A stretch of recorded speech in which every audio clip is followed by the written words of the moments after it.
అందరికీ నమస్తే. నేను మీ స్వర్ణ. Welcome to making with Swarna.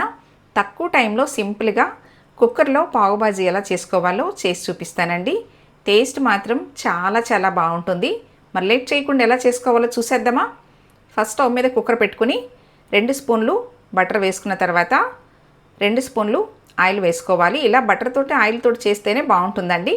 1 spoon జీలకర్ర వేసి జీలకర్ర వేగిన తర్వాత 2 మీడియం సైజు ఉల్లిపాయలు కట్ చేసుకుని వేసుకోవాలి. ఉల్లిపాయలు కాస్త కలర్ మారిన తర్వాత ఇప్పుడు అల్లం వెల్లుల్లి పేస్ట్ పావు స్పూన్ వేసుకోవాలి. అల్లం వెల్లుల్లి పేస్ట్ పచ్చివాసన పోయేంత వరకు వేయించుకున్న తర్వాత చిన్న స్పూను పసుపు వేసుకోవాలి. ఇప్పుడు 1 స్పూన్ కారం వేసుకోవాలి. తర్వాత 2 స్పూన్లు పావు బాజీ మసాలా పొడి వేసుకోవాలి. ఈ పావు బాజీ మసాలా పొడి ఏ సూపర్ మార్కెట్లో అయినా కానీ అవైలబుల్గా ఉంటుందండి. ఇప్పుడు ఇందులో సన్నగా కట్ చేసుకున్న కొత్తిమీర వేసుకున్న తర్వాత 2-3 నిమిషాలు ఇలా వేయించుకోవాలి. ఇప్పుడు సన్నగా కట్ చేసుకున్న 3 టమాటాలు వేసుకోవాలి. ఇలా సన్నగానే కట్ చేసి వేసుకోండి, త్వరగా మగ్గిపోతాయి. ఇప్పుడు ఈ టమాటాల్లో 2 స్పూన్లు ఉప్పు వేసుకోవాలి. నేను రాళ్ళుప్పు వేస్తున్నానండి. మీరు ఈ ప్లేస్లో సాల్ట్ అయినా వేసుకోవచ్చు, కానీ సాల్ట్ కంటే కూడా రాళ్ళుప్పే మంచిది. చూడండి, టమాటాలు ఈ విధంగా మగ్గిన తర్వాత ఇప్పుడు 1 క్యారెట్ ఇలా మీడియం సైజు ముక్కలు కట్ చేసుకుని వేసుకోవాలి. తర్వాత 1 క్యారెట్ సేమ్ మీడియం సైజ్ ముక్కలు కట్ చేసుకుని వేసుకోవాలండి. తర్వాత 2 బంగాళదుంపలను వేసుకోవాలి. మీడియం సైజ్ బంగాళదుంపలు చెక్కు తీసి ఇలా ముక్కలు కట్ చేసి వేసుకోవాలండి. తర్వాత 1 క్యాప్సికమ్ వేసుకోవాలి. ఇప్పుడు 1/2 కప్పు బఠానీ వేసుకోవాలి. వేసిన తర్వాత 3-4 నిమిషాలు ఇలా కలుపుకున్న తర్వాత ఇప్పుడు ఇందులో 2 గ్లాసులు నీళ్లు పోసుకోవాలండి. నీళ్లు పోసాక అన్నీ కలిసేలాగా కలుపుకున్న తర్వాత కుక్కర్కి మూత పెట్టేసేసి 4-5 విజిల్స్ వస్తే సరిపోతుందండి.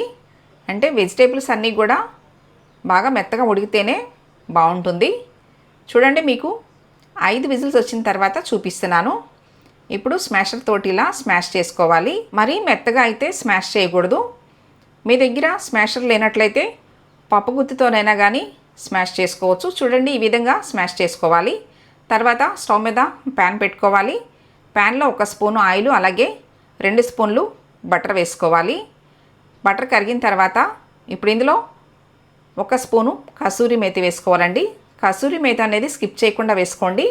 తర్వాత సన్నగా తరిగిన కొంచెం కొత్తిమీర అలాగే 1 స్పూను పావు బాజీ మసాలా వేసుకోవాలి. స్టవ్ లో ఫ్లేమ్లో పెట్టుకుని వేయించుకోవాలండి. మరీ కలర్ మారేంత వరకు వేయించకూడదు. చూడండి, ఈ విధంగా వేయించిన తర్వాత మెదుపుకున్న వెజిటేబుల్స్లో వేసేసుకుని కలిపేసుకోవటమే. ఇంతేనండి, సింపుల్గా కుక్కర్లో బాజీ అనేది రెడీ చేసేసుకోవచ్చు.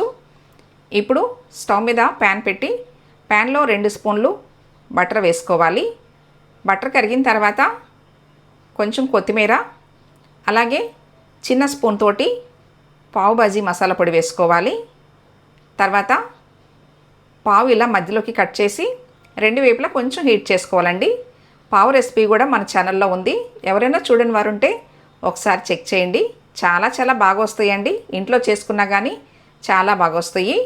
ఇంతేనండి, చాలా సింపుల్గా బాజీ అనేది రెడీ చేసేసుకోవచ్చు. నేను చేసిన విధంగా మీరు కూడా తప్పకుండా ట్రై చేసి మీకు ఎలా వచ్చిందో నాకు కామెంట్ చేయండి.